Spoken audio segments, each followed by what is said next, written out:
Chapter 10. Nappy walked knee-deep. Nappy was an extremely energetic squirrel. All the other creatures living on the banyan tree loved Nappy. He ran in raids for everyone and always helped his old aunt Garcia, who could not run around anymore to collect her food. Nappy was a happy squirrel with not a care in the world. His mother had always allowed him to bask in the morning sun, to talk to flowers and enjoy the taste of sweet fruits and sometimes baby leaves. Unfortunately, one day Nappy lost his mother. He was carried off by a wicked eagle, and Nappy now every day prays to God that a miracle happens and she be dropped back on their banyan tree. Nappy's aunt remind him to his sweet mother, and so he is always helpful and caring towards her. The days on the banyan trees ran in a routine. Mother Pigeon Dappy was always the first to rise just before dawn to peek at a leftover grains, and she had to feed her squawkers. Hula the crow was next to rise. Hula was busy these days as he had to build a nest for his wife Ro. They were preparing a shelter for their brood. A little after dawn, the parrots Reed, Mojo, Henry, and Lola woke up with a lots of squaring and rusting of leaves. They seemed to be always in such a hurry. The company of parrots was quick to fly away. They returned only at sunset, with so much noise around Tweety, the Myna, and Zazu. The bulbul also woke up and flew away to find food. However, the whole scenario changed during the fig season. The banyan tree became the noisiest tree in the forest, and all the birds stayed back and scrambled to get a bite of the juicy fruits.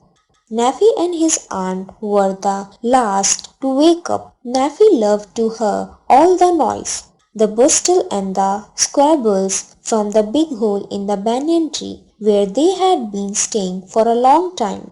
Every morning before scrambling off in search of nuts from the nearby tree, Naffy thanked the banyan tree for giving them a beautiful shelter.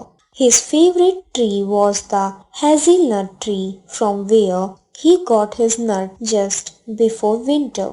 He stored some nuts in their hole and some of them he buried under the ground. There was also a walnut tree a little further away, but Nappy did not mind hopping and skipping to his tree and collecting nuts from there even during cold months. It was the beginning of summer and the day was blissful, gliding, when one day a scary thing happened.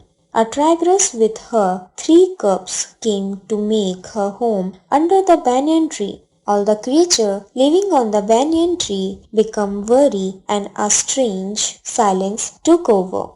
However, within a couple of days, the birds who found no danger from the tigress resumed their daily hustle and bustle. It was Nappy who was carried out of his wits. He would jump and scamper off as fast as he could to get his nut without being noticed by the huge beast. One day the tigress noticed Nappy and commanded him to stop. Nappy froze.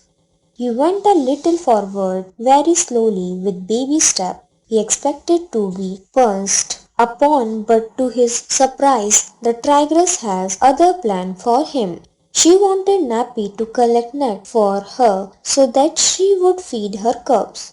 She said that her cubs had a great liking for nuts and a squirrel she thought would be the most competent one to collect fresh nuts for them. She promised to reward Snaffy handsomely by ordering her servant to give him sack full of seed, corns, fruits, leaves, fungi and bark so that he did not have to take the trouble of working any more. The reward was to come once the cub grew up and started hunting on their own.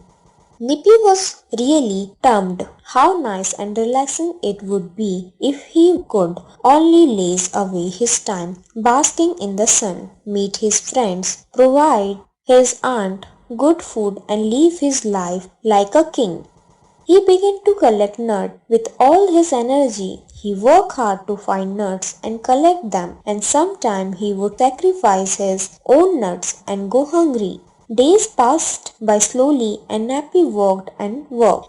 Gradually he began to grow old. His energy began to fail him. His teeth did not feel strong enough to crack nuts, but he went on. Finally, one day the tigress called him and told him that her cub had grown up and now they wanted to eat fresh. So it was time for him to stop collecting nuts from them. She told him that she was going to retreat deep into the jungle, but Nappy should not worry as he would soon get his reward as promised. Surprisingly, Nappy did not feel happy and excited to receive his reward. Now he had lost the strength to enjoy the fruit of his labor. That day, Nappy realized that it is not only important to work hard, but it is also important to be able to enjoy the benefit of our labor. If we get too single-minded on achieving our goal, we might miss out enjoying the good times for our